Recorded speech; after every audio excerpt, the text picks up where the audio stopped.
ఏపీలో వారందరికీ దీపావళి కానుక శుభవార్త చెప్పిన చంద్రబాబు గారు అసెంబ్లీలో కీలక ప్రకటన. ఆంధ్రప్రదేశ్ ప్రజలకు ముఖ్యమంత్రి నారా చంద్రబాబు నాయుడు గారు తీపి కబురు వినిపించారు. రాష్ట్రంలో ఇల్లు లేని పేదలకు గుడ్ న్యూస్ చెప్పారు. దీపావళి కానుకగా లబ్ధిదారులకు 3 లక్షల ఇళ్లు పూర్తి చేసి ఇస్తామని ప్రకటించారు. అలాగే 2029 నాటికి ఆంధ్రప్రదేశ్లోని అందరికీ సొంత ఇల్లు ఉండేలా చూస్తామని అసెంబ్లీ వేదికగా చంద్రబాబు ప్రకటించారు. మేనిఫెస్టో హామీలు సూపర్ 6 పథకాలపై శనివారం రోజున అసెంబ్లీలో చర్చ జరిగింది. ఈ సందర్భంగా మాట్లాడిన చంద్రబాబు పేదవాళ్లకు ఉచితంగా ఇల్లు కట్టివ్వాలనే ప్రభుత్వం ఉద్దేశమని స్పష్టం చేశారు. మరోవైపు అక్టోబర్ 4వ తేదీ సాయంత్రం 4 గంటలకు ఏపీలోని 2.9 లక్షల మంది ఆటో డ్రైవర్లకు ఆర్థిక సాయం అందిస్తామని చంద్రబాబు గారు తెలిపారు. అర్హులైన క్యాబ్ ఆటో డ్రైవర్లకు 15,000 అందించి ఆదుకుంటామని అన్నారు.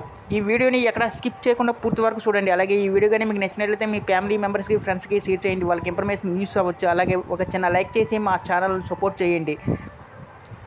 మరోవైపు పేదలకు ఇంటి నిర్మాణం భారం కాకుండా ఏపీ ప్రభుత్వం ఇటీవల కీలక నిర్ణయం తీసుకున్న సంగతి తెలిసిందే. ఇంటి నిర్మాణం అనుమతుల విషయంలో కీలక నిర్ణయాలు తీసుకుంది. పట్టణాల్లో 50 చదరపు మీటర్ల విస్తీర్ణంలో నిర్మించే ఇళ్లకు రూపాయికే అనుమతులు ఇవ్వాలని నిర్ణయించారు.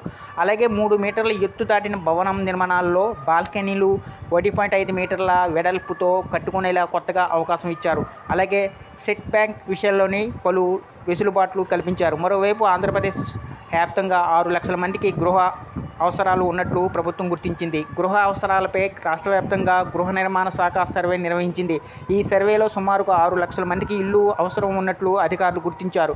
వీరికి ఎన్టీఆర్ హౌసింగ్, టిడ్కో, ప్రధానమంత్రి ఆవాస యోజన వంటి పథకాల ద్వారా ఇల్లు నిర్మించి ఇవ్వనున్నారు. హౌసింగ్, టిడ్కో ద్వారా 2 లక్షల ఇల్లు సంక్రాంతి నాటికి పూర్తి చేసి ఇవ్వాలని అధికారులు కసరత్తు జరుపుతున్నారు.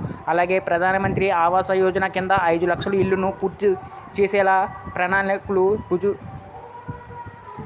మొత్తంగా ఈ 2 ఏళ్లలో 9 లక్షల ఇళ్లు పూర్తి చేయాలని ఏపీ హౌసింగ్ విభాగం లక్ష్యంగా పెట్టుకుంది.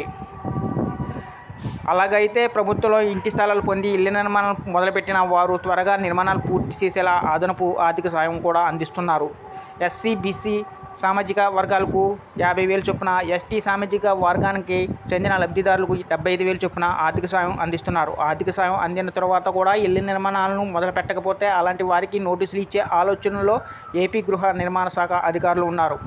ఈ వీడియో కానీ మీకు నచ్చినట్లయితే ఒక లైక్, సబ్స్క్రైబ్ చేయడం మాత్రం మర్చిపోకండి.